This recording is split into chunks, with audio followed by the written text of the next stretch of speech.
Wrestling towards the line, Jack O'Neill! Doesn't come, and O'Neill's gone for the field goal! Bat it back, O'Neill! Taylor's chin cut out pass to O'Neill! O'Neill goes in! Yes, ladies and gentlemen, my name is Jack O'Neill.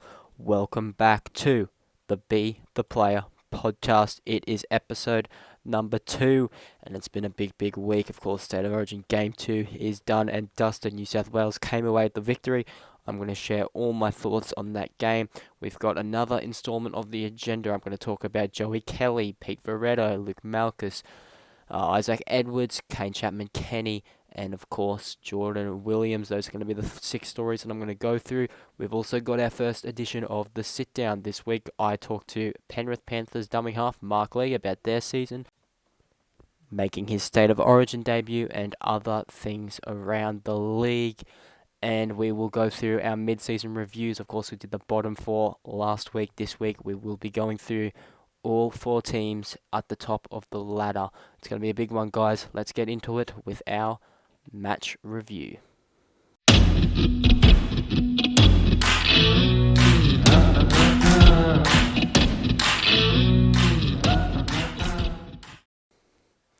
Yes, the New South Wales Blues did beat the Queensland Maroons in Game 2 in Melbourne, 22 points to 12. Queensland 12. Luke Malkus, Jackson Allison scored their tries. Isaac Edwards kicked both their goals. Whereas for the Blues, it was Luke Short, Chaz Dingo, Isaac Simons, and Ash Crutcher, the try scorers. Jack O'Neill, myself, kicking 3 out of 4 goals. It was a pretty, I would say, very lopsided contest in the sense that the Blues had a lot more possession. I think that their forwards definitely were a lot more dominant than in Game 1 as well. It was a 57% to 43 split. New South Wales completing 23 of 27 sets, so only 4 sets were not completed compared to the Maroons, who didn't complete 5 sets, 19 to 24. Tackle-wise, the Maroons had to make about 40 more tackles than the Blues, who made 171 to 210 missed tackles. That is where the Queensland trouble really was. 21 missed tackles from Queensland to the Blues, only 12. It was a really strong, solid defensive display from New South Wales. Let's head into our recap. So the Blues bounced back with a committed performance. They were a lot more committed in this game, I thought. I thought our defense was a lot more, stable, and I think that what we did with the ball was a lot more stable too, and that comes off the back of Ash Crutcher. He played the full 80 minutes. Now, with Brodie Kennedy did, of course, come off the bench in Game 1, and he came on for Ash Crutcher, and I said last week on the podcast that we probably should have let Ash, play the full 80 and build his way in the game. We gave him that. We backed him this game. You know, we probably didn't back him in that last game, which wasn't fair on Ash Crutcher because he's a quality player, but we backed him this game. I shared the load with him, as you can tell by the game stats. If you have a look at them, I'll just get them up now. Kicking meters, Ash, of course, kicked for 164. I kicked for 177. So we really 11 kicks to 5. He only ended up having 5 kicks, but his kicking when he did kick was really good. So that was really good to see that he was a lot more involved compared to Game 1, where he only had 2 kicks for 67 metres compared to my 7 kicks for 270 metres. So it gave us another option with kicking, which is really important because Queensland's kick pressure in both games has been pretty good. Queensland, meanwhile, both their tries came off of 40-20s. I think they were from Cherry Evans. So, I think that shows that the Blues, we really kept them where we wanted them. The only way they could get into our attacking zones at times was off those kicks, off those 40-20s. And it was those missed tackles from Queensland that really let them down. That defensively, New South Wales, of course, made 32 line breaks compared to Queensland's 21, and as I said, 21 missed tackles to 12. It was not a good performance by the Maroons defensively, but they'll come out better. Of course, they're now going into enemy territory. They have to face the Blues in Game 3 at Accor Stadium. I'm going to talk about the 3 top performers for each side. For Queensland, I thought Samuel Atchison was outstanding. You have a look at his stats. I'll just get them up now. He made 32 tackles with no misses. He was really strong out of dummy half. He got out of acting half a lot, and he had a try assist as well. It was a good overall performance from Sammy Atchison. The other guy that I've given it to, I also went for Bo Sadler. He was phenomenal. He had 128 run meters, 32 tackles, 3 missed tackles, which wasn't good, but those 32 tackles they did make were class. He had a really solid performance. couple line breaks and tackle breaks from him as well, and he did put his hand up for some kicking, so good performance from him. And I also decided to chuck Isaac Edwards on here again. I think if Queensland win the series next week, he will probably win the man of the series. He ran for 130 metres, made 16 tackles with only one miss, and kicked for 272 metres, which I think, yeah, he kicked that exact same amount in game 1 as well, so he's really coming of age in this competition. I think that this State of Origin series has shown how good he really is now. As for the Blues, my top performances, Rahal Kaval was probably man of the match. Again, I think that if New South Wales win the series next week, he will probably be the man of the series. We'll just get his stats up here. He had 247 run meters, 13 tackles, no misses, 6 line breaks. An unbelievable performance from Rahal. He had 27 runs of the footy. You look at his performance last week too. He finished off with 210 run meters, so he actually improved on his last game, which just shows the quality of player he is. I thought Chaz Dingo had another exceptional game. He ran for 199 metres this time, made 7 line breaks and scored a try. It was a great captain's knock from him. He also made 9 tackles, missing 1. And the last player that I wanted to talk about was Jordan Williams. There's a bit of pressure on Jordan at the moment, but I think he was outstanding in this game. He ran for 135 metres from 15 runs, 61 minutes. He made 23 tackles, missing 0. He broke 1 tackle, made 2 line breaks, and got involved with a kick as well. Now let's get into our preview of Game 3, the decider. Of course, this will be played at Accor Stadium, so let's head straight to the home team first. We'll get this team list up here. Chaz Dingo is the fullback again. Tyrone Clay, Haynchat McKennie on the wings. Jacob Morrison, Isaac Simons, who had a brilliant performance in Game 3 in the centres. Jack O'Neill partners Ash Crutcher in the halves. Again, Luke Short, Matthew Harris is that front row. The only change is that they have swapped between the 8 and the 10. Of course, Aaron O'Hare is the number 9 for the third time this series. Rahal Kaval and Jesse Bennett are in the back row. Again, Jordan Williams locks the scrum. Robbo Mobston, Brad Goodwin, Mark Lee and Lachlan Martin are the bench players.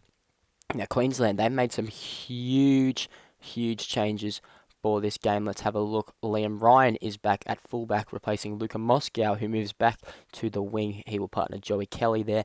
Zach Smith and Justin Plays are the centres, so Cherry Evans is not in the back 5. Isaac Edwards and Kyle Lewis are in the halves again. Casey Namana will start in the front row alongside Jake Tuss. Bo Sadler moves into the hooking role. Liam Rogers and Luke Malkus are in the second row. Jackson Allison is playing lock. And off the bench, 14, Jordan Lewis returns back to the Queensland fold. He will play as a bench front rower. Jack Spillane is on the bench again as well. Cherry Evans moves into that bench role. That's an interesting decision. And Samuel Atchison is the other man who has been dropped from hooker to the bench after what I thought was a really strong Origin performance in Game 2. So a lot to unpack here. Let's start with the Blues. So they made some really big changes last game, of course. They dropped Lachlan Martin back to the bench. They moved Jesse Bennett into the second row from the front row. They dropped Brad Goodwin as well. No, they didn't drop Brad Goodwin. That is my fault. But they did bring Robbo Mobston into debut, and those changes worked really well. I thought that Jesse Bennett was a lot better in that game. He looked a lot more comfortable. An interesting decision to move Short and Harris, switch their jerseys. I wonder if that's a mind game or if they actually have a plan for that, playing Harris down the right, Short down the left, instead of the other way around. There's not much to really talk about much else with their side. Like, they've kept that same team together realistically. Ash Crutcher and Jack O'Neill in the halves again. There's no need to change it really. It was a winning formula. They got the win, so I think that they decided to stick solid. But the Queenslanders, there are some huge changes to unpack here from Captain Luke Malkus. He has really put his head on the chopping block if things go south in this final game. Liam Ryan's back at fullback, so someone in that back five had to make way. It's really interesting that Cherry Evans did. He, of course, kicked a few 40-20s last week. He had a really solid game. Justin Plays, though, they decided to give him that centre jersey, keep him there, and keep Zach Smith there as well. So Cherry Evans is going to play on the bench. I wonder where he's going to come on. Will he come on as a roaming playmaker? I think he might come on for Rogers, maybe, and then he'll move to 13, and Allison might move into the back row there. That's a change I can see happening, but it's still a really, I want to say bizarre change, but it's an interesting one. I think Cherry Evans probably has the most utility value out of Luka Moscow, Zach Smith, Justin Place, and Joey Kelly. Realistically, he can cover the halves and fullback pretty solid. Atchison to the bench is another one. Sadler can play anywhere. He can play lock, he can play 9. He's played lock this whole competition, and he's done really well, but I do think hooker probably is his best position. So I guess I can see where he's coming from there. Maybe wants Samuel Atchison on fresh so that they can utilise his running game and his solid defence in the back end of the game, like without any fatigue. Like while there's fatigue, he still is a bit fresher than the rest of the New South Wales forward pack. So I guess I can sort of see where Luke's coming from. He's moved himself into the second row.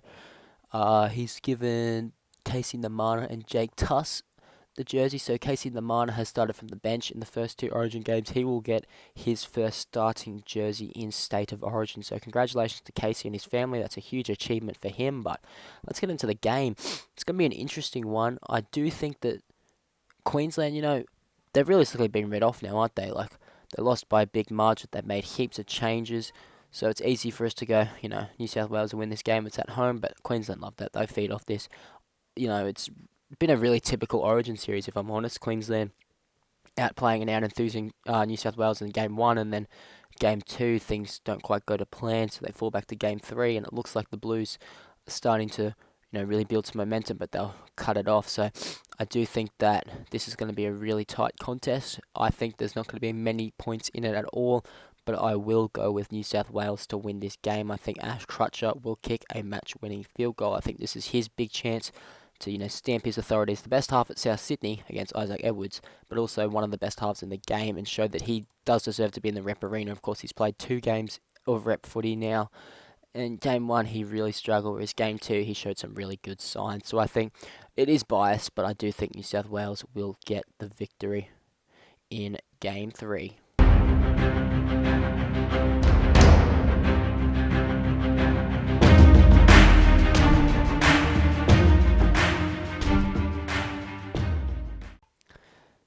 Yeah, now it's time to hop into my favourite segment of the podcast, the agenda. I love going through the stories around the SRL and giving you guys my takes on these issues. So let's get straight into the agenda. First up, Kelly wants out. Joey is reportedly unhappy at Parramatta. He's unhappy with their play style and wants to move away from the Eels. Now, there's a couple clubs that could be interested. I can give you guys some pretty interesting information. So the report states that a move back to the Broncos is on the cards, but I can tell you on good authority that he did shop himself to the Raiders, and the Raiders had a serious discussion about it, but Joey pulled out of the negotiations. He even considered a trade, as they have not yet used their trade, I believe. Joey Kelly wanting out, for me, this is bad signs for Parramatta. It shows that there really is a bit of dysfunction in that side. I do think that there's been a bit of lackluster training that has been frustrating Eli Barnes. I think Eli Barnes, to be honest, just needs to put the sword through the whole squad. He needs to start fresh. He's got a chance still. He's got the finals to go this year, so he's got to use that side. But I would be reaching out to all sorts of clubs, all sorts of players, and trying to pick up some really good players, and it's just some good clubmen, just active players, so we can build a player base around Parramatta and make them a premiership threat again. It feels so long ago since they won the premiership in season 1. For Joey, I think a move to fullback might actually suit him. I think that he needs to go to a club and try and fight for a fullback position, because I think he is being, I wouldn't say wasted on the wing. He's been Parramatta's most dangerous player. I would love to see him with a bit of a license to roam even.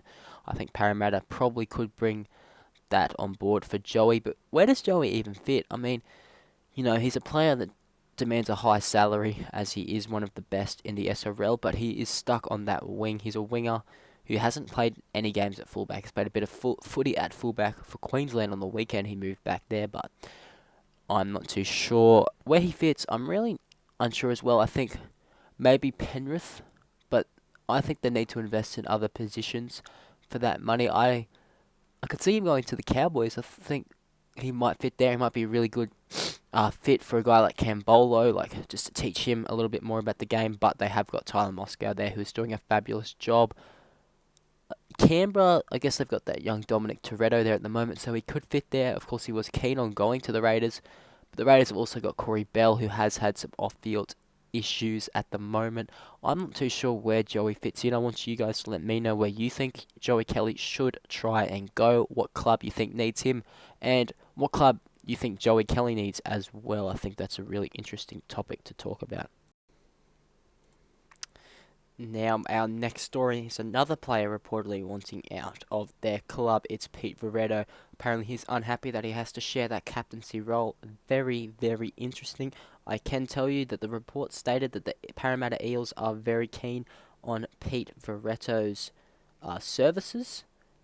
It's an interesting one. I'm not sure where he should go. The Raiders, though, I can tell you right now, are super keen on Pete. I think they would pay good money to let Pete join that forward pack. I think he would be perfect for the Raiders forward pack for Canberra because their forward pack is so inexperienced. I think they've got Luke Malkus in the front row, and then they've got a rookie partnering him in the front row, Jordan Lewis, who has been absolutely amazing so far this season. And then on the bench, Jonty McGinniskin, rookie, Ben Arnold, rookie, Wally Allen, rookie, Sonny Taylor, who is the bench utility, of course. He's a very experienced player. So I think that, but Sonny Taylor isn't a forward. So I think that you get an experienced forward like Pete Veretto in there. You know, you could play him at lock, prop, or second row, any of those positions, and he would really do good things for that forward pack. As for Veretto not wanting to share the captaincy, it's an interesting one because moving clubs isn't going to get Pete a captaincy role. So he could step down as captain from the Broncos and keep playing there, but obviously there's other things going on at the Broncos that is concerning him, and we've talked a lot about this podcast about the Broncos' real big concerns, and you know, we talked about player unrest, issues between senior players and rookies, and Pete Veretto's obviously a senior player, so maybe he's having issues with some of the younger players at the school in the side. It's a really, really complex issue at the Broncos, and I think that Pete might want to just go to another club where he can just focus on his footy, and I commend that 100%. Now, the next one is from my beloved Canberra Raiders. Luke Malkus wants to move into the second row. He, of course, is a little bit unhappy in the front row. He doesn't think he's being able to play to his strength, so he's gone to the Raiders and asked if he can move into the second row at some time. It's an interesting one, and he might want to move clubs if he doesn't. I'm not sure if he does want to move if he can't play second row at the Raiders. At the end of the day, he has to do what's best for the team. Canberra, at the moment, can't facilitate that move. He is the only front row at that club with previous SRL experience apart from this season. Ben Arnold is on the bench. Jonty McGinniskin and Jordan Lewis are the other three players involved in the front row rotation, and they are all rookies. So they can't really move him to second row at the moment. I do have mailed that he might be playing second row soon with Corey Bell's suspension because they're going to have to do a bit of a reshuffle as Bell moves back to the bench for that game. But I don't think Canberra can facilitate the move long term unless they sign a good forward to move into that front row. Pete Veretto could be front row, but I think he would prefer to stay in the back. So it's an interesting one. But for me, I think that Malkus needs to understand that he has to do what's best for the team, and he also Canberra showed a lot of faith in Luke Malkus. Like, he was out of form tremendously last season at the Cowboys. No one was playing well at the Cowboys. He left that club. Canberra scooped him up and, you know, gave him his chance to get back to form. And he's playing for Queensland again.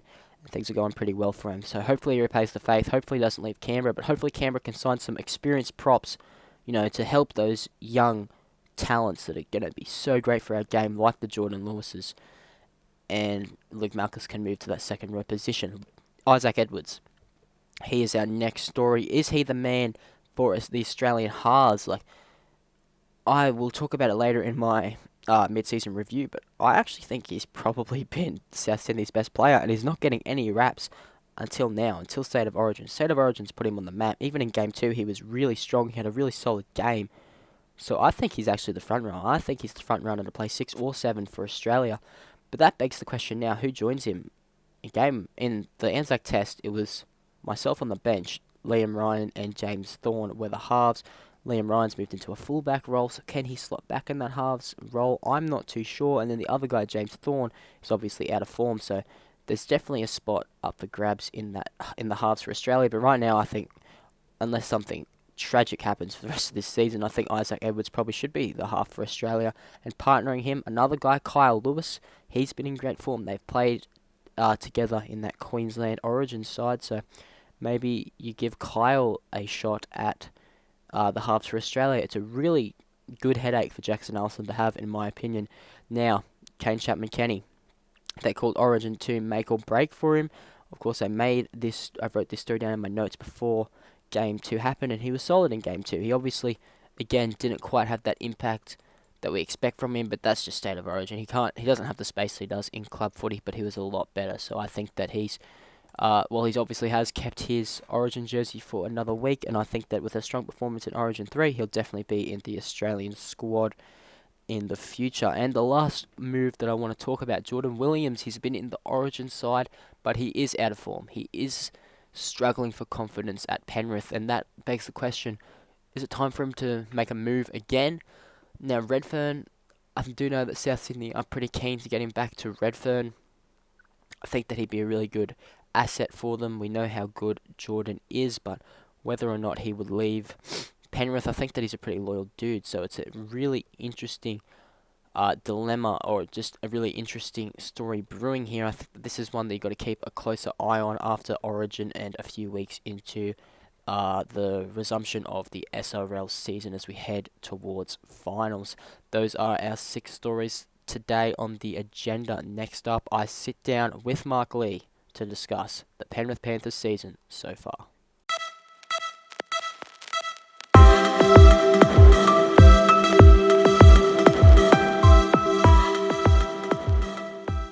Righto, so now on the Be The Player podcast, we've got our first ever guest. This man has played his entire career for the Penrith Panthers ever since Season 1. Now he is a State of Origin representative. He's played in both games so far. Mark Lee, how are you going? Good, mate. Thank you for having me on the podcast. No, thank you for coming on. So I'm just going to talk a little bit about the Panthers season so far, and just query you a little bit about some stuff around the SRL, if you're keen for that. Oh, of course. Too easy. So, these 2 seasons at Penrith so far, they've been pretty disappointing. I think you finished 5th both seasons, is that correct? Yeah, I think it was something like that. I don't think it was any higher. Yeah, so does this season feel different in any way? Like, obviously, you're not travelling too well so far this season, but do you feel like there's a better vibe around? Do you think that you can change that and make finals? Oh, I think the playing groups are a lot closer this year compared to other seasons. I think we will make the run towards the end of this season. I think we're on track. Yeah, well, obviously, you've just about got to win every game to make the finals, but you showed really good signs against the Cowboys. Walk me through that game a bit. Like, they're Premiership heavyweights, in my opinion. They've been the dark horse all off-season with the recruitment that they've made. What did you make of that game? Oh, it was a really good game. Like, I'm especially considering I shifted from the hooker to halfback for the first time. Considering I played every other game in hooker, it was a good transition. I think we all gelled well. I think having the new hooker in there, which was really helpful. Him shifting from halfback to hooker helped. I also think we're getting more out of our forwards with that new spine. Yeah, I wanted to talk a little bit about that move to halfback. How did that come about? Were you approached by Lockie Martin, who of course is the new captain, or did you sort of pitch it to the group? How did that come about? He just came out and said that if I wanted a shot at it, I could go for it, and I think it really worked. I've always wanted to play in the halves, so it was just an opportunity, and I jumped at it. Yeah, well, one thing I did notice with James Thorne, he reminds me a little bit of Ben Hunt from the NRL in the sense that when he was struggling for form a little bit in the halfback position, he got moved to hooker where he really found his feet, because it's sort of I guess, in a way, eliminated that middleman, like, in the sense that he had the ball in his hands whenever he needed it. He could get to the ruck and he could make that decision straight away. He didn't need to rely on anybody else. How have you made his move to hooker, and have you helped him out with that at all? I've given him a little bit of guidance, but he's natural in that half role. Oh, yeah, sorry, in the hooker role, he was just picked it up really easily. And Yes. yeah, I didn't need to guide him much. Sorry. Yeah, I was just going to say, so obviously Penrith have struggled so far this season, but your form's still been noticed by the guys in the State of Origin leadership group, and you've made your Origin debut. How did that feel? How did that come about? It felt great. I was in the extended squad, I think, last season. But to make my debut on the bench now, I really loved it. Game 1, I made an important 40-20 and a try assist, which I was really impressed with. Game 2, I wish I could get a bit more involved, but I was happy with my performance as what it is. I just want to build on that now and go forward. Yeah, you've been playing a real stable link role.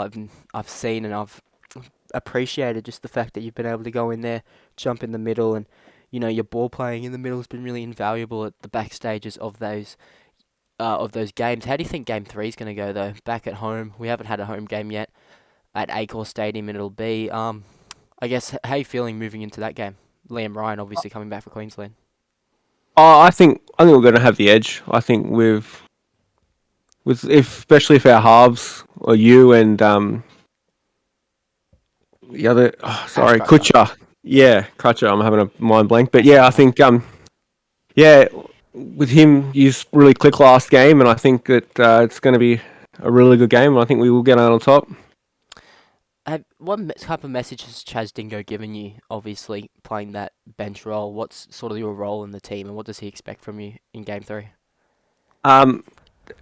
Just to come on and just play my natural ball playing abilities and just be myself on the field, pretty much, like not overthink stuff and just let it flow naturally. Yeah, awesome, man. So, obviously, after State of Origin ends, we're going to head back into the season. We've got another 4 games, I think it is. What's your goal for the rest of this season, both personally and then in that Penrith group? Well, I'll start with Penrith team because we want to get as many wins as possible, and we want to make the final. So we're going to push for the 4 wins or the wins for the rest of the season. My goal is to really solidify myself as that half role and make sure that change comes about flawlessly, and I can improve on that. So do you see yourself in the halves full time now for maybe even the rest of your career, or do you see yourself moving back in that hooking jersey in the future? I personally want to stay in halfback. I feel like it's more suited to my game. I just think the halfback was a nice little start, but I've always been a ball player, and my kicking's always been my strong point. So I think I need to get back and go back to my junior days and back in a halfback. Yeah, awesome, man. So earlier in the podcast, I obviously went through the agenda and I went through a couple of the around the league stories, and I just wanted to get your thoughts on a couple of them because they're really interesting ones, and it'd be interesting to see your perspective on them. The first one I want to talk about is Pete Veretto. If you haven't heard, obviously he's apparently unhappy with sharing the captaincy at the moment, and reportedly wants out of the Broncos, which is a really big story. The Eels are reportedly keen, and I can tell you right now that the Canberra Raiders are pretty keen on his signature as well. What do you think of that one? How do you see that from Pete's perspective, and also from another club's perspective? What do you think he could bring to another club? I understand he gets a bit unhappy being the co-captain, and if he wants to be a sole captain, I think it's going to be hard. But I don't know how he'll. I just don't know if he'll gel as well in another team. To be honest, I don't know. Yeah, he definitely is built for that Broncos team. He's the guy that always takes those inspirational runs and really leads the team. I think he could do well anywhere, but if he's looking for another captaincy role, I don't think he can find one. I think, like you said, every spot's just about filled up. What do you think of how he would gel at Parramatta, who in the post, obviously, they're the ones that seem to be the front runners for his signature? How do you think he'd gel on a side like Parramatta? Do you think he could be the fit, exactly what they need, given how reliant they are on Eli Barnes at the moment? I think he'd slot in there, but it depends what they do with Eli, like whether they're going to keep him there or if they're going to move him on to get Pete. I don't know their logic behind that. Like I don't know. Yeah, and then Canberra as well. Obviously, they've got a really inexperienced forward pack. They lost a lot of real good forwards in the off season. Do you think that that could be a good fit for Pete and for Canberra? I think, yeah, I think the forward pack at Canberra could use his bit of guidance. Like, yeah, he's a bit more expertise, if to say. But Sorry. Canberra's going well enough as it is. Sorry. No, that's all right. And then just to talk about Canberra a bit more, Luke Malkus, he's obviously really keen on moving to the second row. Obviously, he doesn't feel like he's getting as much ball in the front row, or maybe doesn't feel like he can play his natural game in the front row anymore. But if he does decide, the Canberra, obviously, like we were alluding to, they're after Pete Veretto because they've got a lack of experience in the forwards and there's not much depth in the front row.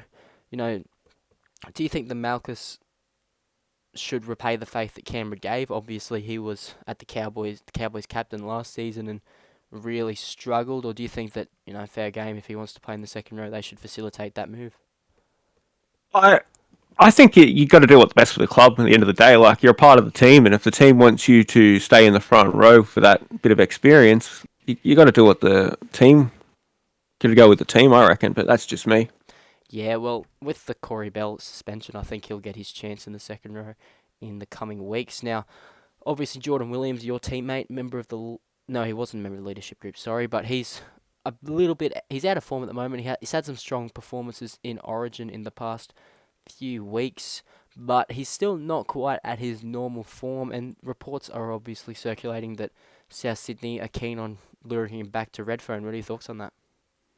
He seems really happy in training, like with us. Like, he has not mentioned a word of wanting to go back to South. Like, he's really happy. We've just, especially with the changes in the spine, like, I think we've just got to find the best to get the best out of him. Like, I think it's just trying to get him the ball more and in better positions. Yeah, that's it. I think he's an elite player when used right and when he can inject himself in the right ways. So I think New South Wales have done a good job with that, and I think Penrith can really learn a lot from the formula that they've been using, especially in Game 2. I thought that he was actually one of New South Wales' best in Game 2. And the last thing I want to talk to you about is Isaac Edwards, right? So in my mid-season reviews that I'm going to bring out later today, South Sydney obviously third in the SRL. I was looking back to try and figure out who I'd name as the MVP, and I realised that it probably is Isaac Edwards. He's second for assists in the SRL and first for average kick meters in the SRL. And, do you think that he's now a front runner for not just the Queensland jersey, but he's now probably the front runner for the Australian halves? Of course, Liam Ryan and James Thorne were the halves in the Anzac Test, but Thorne's fallen out of form a little bit, and Ryan's moved into the fullback role. Do you think that he's the guy that could slot in and lead Australia? I couldn't see why not. He played a brilliant game for Queensland in the first game. Second game, I don't know if he had that impact as much, but I still think he played a really good game. And if he can continue that form in Australia, you wouldn't pick anyone else. Yeah, man. And then it's more about who joins him in the halves. Do you get Liam Ryan in there in that South Sydney combination, or do you bring in Kyle Lewis, who's obviously playing with him in Queensland at the moment, or do you bring in somebody else that's performing strongly to give James Thorne another crack? It's a good headache to have for Jackson Allison and the Australian leadership team. But to end this little interview here, I want to know right now your non-biased top four to start off with, and I also want to know your player of the year, your grand finalists and premiers, completely non-biased. Non-biased. This is going to be difficult. Premiers, I think. Sorry. Oh, I'll start with premiers. I think that was going to be the easy one. Yeah, 100. I think Cowboys. Ooh. The Cowboys are going to be the dark horse. I think Chaz Dingo, maybe. Yeah, it's a good shot. Yeah. What was the other one? Sorry, I'm having a bit of a blank. We've got our top four and then the grand finalists. So you've picked the Cowboys to win the premiership. Who's going to play them in the grand final? And then what 4 teams will make up your finals roster, do you think? I think it'll be the top four. Will be Souths, Raiders, uh, Broncos, and obviously Cowboys. That's an interesting one. So you think the Broncos are going to bring it up from 7th? Uh, I think they could, but I don't know. That's a really tough one. Well, I think yeah, it's either toss between them or Sea Eagles. yeah, well, I did say on the podcast last week, actually, I was saying that it was sort of similar to the Warriors. I thought the Warriors were sort of a smoky to make it in, but I was also thinking a little bit about the Broncos, and if they just if they just get it all together, which they've been really struggling to do, I can't see why they can't make the finals. They've got a gun team. Sam Herben's there, Jason Farah, Big Lenny, he's still around, so I don't think it's out of the realm of possibility at all. And then the last one, out of those 4 teams, who do you think will join the Cowboys in the grand final?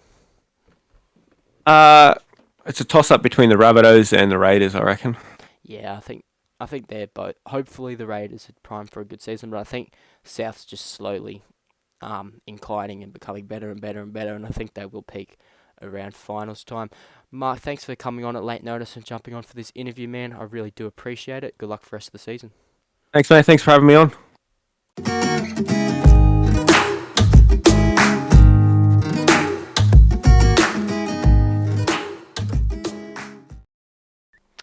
Yes, so last week I obviously did go through and do a mid-season review for all the bottom 4 teams. Now it's time to go through the top 4 teams. Of course, these are just my opinion. I'd love to hear what you guys think about these teams in the comment section or on the Discord, whatever works for you guys. So, Canberra Raiders, they are 4th in the SRL. They are 4th in defence at the moment, and they are 6th in attack. Now, there's a few points that I want to make. Of course, I can give really valuable insight about Canberra. I'm obviously there. Defensively, apart from week 1, round 1, which was absolutely disgusting. Like, it was a disgrace the way we played in game 1 against the Cowboys. I think it was a 26-0 loss, something along those lines. Just not good enough. I think our defence has been really strong. If we had have performed better in that game, we'd probably have one of the better defensive records in the competition. So I'm really disappointed with how we went in that game. But our attack is still, coming along, but that comes with a couple of new inexperienced players in the team. But I'm really happy with where we're going, even with our inexperienced forward pack. I've talked about it a few times in this podcast. Of course, Luke Malkus is the only man in our front row that has had previous SRL experience. But Jordan Lewis, is really slowly developing, and he made his debut for Queensland in game 1. He was dropped for game 2, but he's back for game 3. So we're gaining cohesion. We are building a strong side, and they're building experience, and it's really awesome to see. We are lacking a lot of cohesion in attack at times. Like, that's something that is pretty easy to see, but we're finding points where we need it at the moment. We did that against the Broncos, did that against Parramatta. I think against Parramatta our attack was actually quite good, but you look at that Brisbane game, we just found points when we needed them, and that's all we need to do. Do those little things right, and those points will come. And at the moment, the little things we are doing pretty well. I do think, however, that you've got to look at our club, and I think that we've had a really tough run in the sense we came in season 2 with a side that no one expected to do anything. Suddenly we made finals, and suddenly there was a lot of pressure on us. So we've got a lot of pressure on us all the time, but I think we're handling it quite well. And I think our development, the development of players at this club, is some of the best in the SRL. Look at Jacob. Obviously, my development's been great. I went from a sort of a fringe first grader at South Sydney, and now I'm playing State of Origin. Played for my country at Canberra. It's really good to see. But I want to talk about Jacob Morrison. Obviously, he was a rookie last season, and he was probably in my opinion, he was the best centre in the SRL in season 2. And now he's played for Australia as well, and he's played for New South Wales in game 1 and game 2. You look at Jordan Lewis. He's been at our club for 3 games, and he's already Queensland representative. And Luke Thompson, that guy, I can't speak highly enough of what he's done for our team, what he does in the SRL in general. He's so underrated and is one of the best halves running around. Our last performance, we did win 18-6 against the Broncos.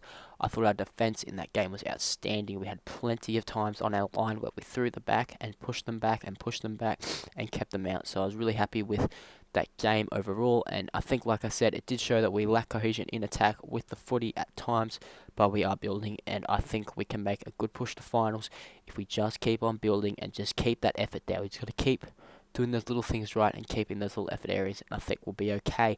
Now, our MVP, our best player, I already gave him a huge rap, but I think it's Luke Thompson. Luke Thompson has done so much good for Canberra so far this season. His kicking has been phenomenal. He's got some of the highest average kick meters in the comp so far. One thing that he does really well with his kicking, and it's what Isaac Edwards did in Origin 1, is every time he kicks, it goes over the head. So it goes behind them, and they have to turn around and then catch it. And it really helps nullify kick returns. Kick returns are some of the most damaging things in the SRL with our wingers and their footwork in today's game, but Luke Thompson does really well at keeping that aspect of the game to a minimum and keeping that in our control. But in the need to stand up category, I've decided to go with myself and also Mark. I went for myself and Mark because we're not playing bad at all. I think Mark's been great, but if we want to make that push, we need to, step up. Mainly in attack. I think defensively we've both been pretty solid, but in attack we've got to be able to, find some more points if we're going to beat those good tides that are ahead of us. If our attack can improve and if me and him can step up, then all of a sudden we're at South level, we're at Cowboys level, we're at Manly's level. And I think the priority target, I already alluded to him, I think getting the experience of Pete Veretto in that forward pack would be invaluable for this side. Another guy that I think we could go for and would help was a guy like Luke Short, or maybe targeting a guy like Samuel Lillard to come back. Those are the guys that I would love to see in the green jersey in Season 4. Now, let's head over to the South Sydney Rabbitohs. They, of course, are third in the SRL and third in both departments. They are third in defence and third in attack. They're building nicely. I'm liking what I'm seeing from them. They are slowly and steadily improving, but improvement is needed in certain areas. I think... to be honest, I think defence and attack is both where it should be at this point in the season and where it's expected to be at this point in the ladder. They're third for everything. Third in defence, third in attack, third in the SRL.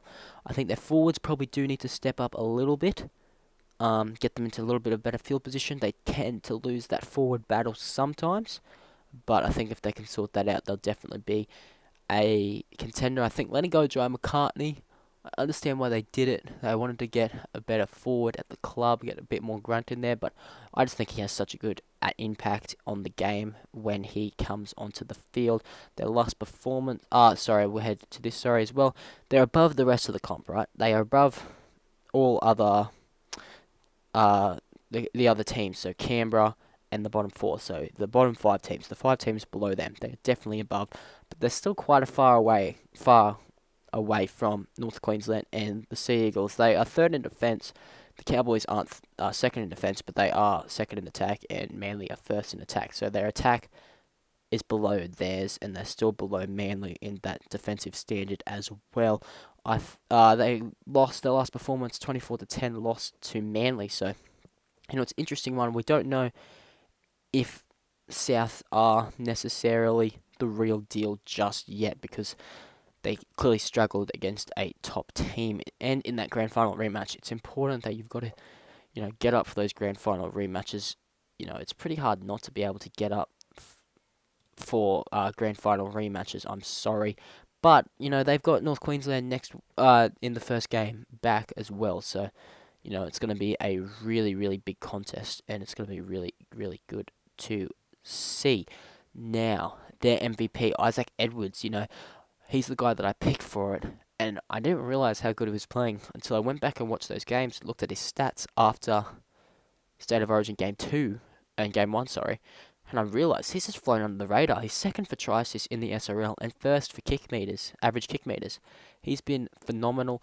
I think that he's definitely, for me, right now, I would have, if we were playing an Anzac Test or a World Cup tomorrow, he's the Australian halfback, without a shadow of a doubt. He's been really, really good. As for a player that needs to stand up, I've said Liam Ryan, but it's not that he's playing bad, because he's not. He's playing great. He's still learning his trade back at fullback, and I think that he'll be better for it, but if he wants to go to that next level,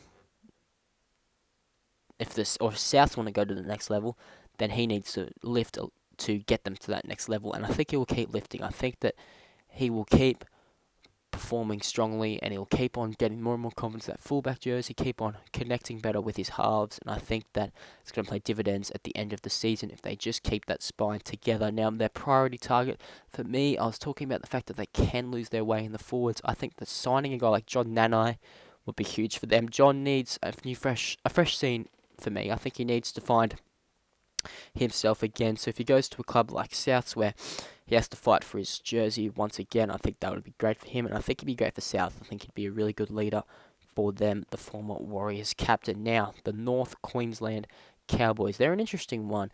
They were guys that at the start of the season, I did say I thought they were dark horses for the Premiership. They are 5th in defence, so the defensive record has left a little bit to be desired, but they are 2nd in attack and 2nd in the SRL. But they have been the surprise packet, right? They've been the surprise packet of the competition, and for me, they're the perfect example of a rebuild. They're the perfect example of what a rebuilding club needs to do. If I was Eli Barnes, I would be chatting to Chris Lord and talking to him about how he got that side together, because he didn't sign the superstars of the comp. He just signed solid competitors who knew their job and gave them all a job. Really Melbourne Storm in the NRL-esque. They've started to slip a little bit. So, maybe consistency is a concern for this new Cowboys team. They've got Manly in round 6, I believe it is. So that's going to be a huge test for them, just to see what level they really are at. But I think that Chrissy Lord has been huge for them. He's really leading from the front, and I'm really excited to see what they could do for the rest of the comp. Of course, their last performance was a 22-18 win over Penrith, who are finishing last and haven't won a game. So, like I said, they are starting to slip in the sense that they aren't being very convincing, but I think this break was exactly what they needed, just to recharge, reassess, talk about what needs to be improved, and make a big push for the finals and for the Premiership. Now, the MVP, I've decided to go for Tyler Amatagi. I think he's been so good. He is, like last season, the top fullbacks of the game. Barnes, Dingo, Bunce, Herbin, and Iron. Those are the 5 guys. Just off the top of my head. And Brodie Kennedy was that guy that I was like, oh, he's so underrated. He can definitely push in there this season. But, Tyler's now that guy for me. He's taken that underrated, I hope I didn't say overrated before, but that underrated tag from Kennedy. And now that's Amatagi. When I think of an underrated fullback or just player in this competition, Tyler Amatagi is the guy that comes to mind. A guy that needs to stand up for me, Jamal Kausakau. He's been at the Cowboys for a few seasons now. I think that if he stands up a little bit, he was really good in the first week, but he's kind of slipped a little bit. His run meters are down from where they probably should be, but I think if they can get him back to his best, hitting holes and making tough runs, I think it'll pay dividends for the Cowboys. Their priority target, I really struggled with this one, guys. They're in good form. I don't think they really need to sign. I think they've just got to keep developing and re-signing players, and they'll be right for the next few years. But I decided to go Isaac Simons. I think maybe just having a bit of strike out wide in the centres would be good for them, and a bit of experience out there as well. The last team, the Manly Seagulls, they are in huge form, and I think they've been disrespected this season. First in defence, first in attack, first in the SRL. They have not lost a game. They are leagues ahead of the competition at the moment. And I heard pundits before their game against South Sydney, where they won 24-10, they were saying that South are the Premiership favourites and Manly have been overrated. I could not disagree more. They have been so good. They are leagues ahead of everybody else at the moment, as I said. And there's still improvement in them. At times, they look like they aren't even getting out of second gear. They look so relaxed. They just go through the motions. Look at it against Penrith. They just kept chipping away at the line, kept chipping away, kept suffocating with their defence. And then they go, all right, let's turn it on now so we get the points. And there isn't a risk of us losing this game. I think that we haven't seen a full Manly performance yet. I cannot wait to see it. Like I said, they've got North Queensland in round 6. I'm really keen to see how those two teams go. The MVP. I thought about this one. I almost said Chaz, but I actually think Chaz probably hasn't been quite up to his normal standard, and that's no disrespect on him because he's playing great. But I decided to go for Bo Sadler, who is playing hooker for the Maroons this week, and look at how he's going at lock for Manly, and I think he should still be in that lock role in rep footy. He leads the SRL for average run meters at the moment. He's been great. I think that, I'm really disappointed that Canberra lost him because he's an absolute mongrel. and I'm really happy to see him playing really good footy. For me, the person who needs to stand up is how am I supposed to make that call? Like, they've all been so great. I ended up chucking Joshua Blackburn on there simply because he's sort of been starting a bit off the bench. Hasn't quite had the season he wants, but I think that he's a really, really strong player. And he can turn it on and just be another valuable asset to that Manly machine. For me, their priority target, who am I supposed to put there? I ended up just saying here, I haven't even picked one. I just said retention is key. They just need to keep this team together, and keep building for the future. If they can keep this main gist of the team together and these solid players together, I think that they will be a huge threat for the rest of the season and for many seasons in the future. I think that they're in a really good place at the moment, the Manly Seagulls, and it's good to see for such a proud club.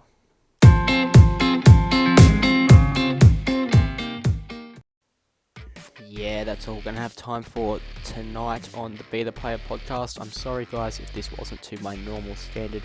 I am recovering from a cold. I still feel pretty shitty, but I had to get this out for you guys. I want to try and keep that consistency with this podcast, so hopefully next week I'm feeling a bit better and the quality can improve. Thank you to everyone for listening. Thank you to Mark Lee for coming on. If you guys want to come on, hit me up on the DMs. Let me know what we can talk about and some interesting stories that we can talk about as well. I definitely want to get Mark back on when I'm feeling a bit better too.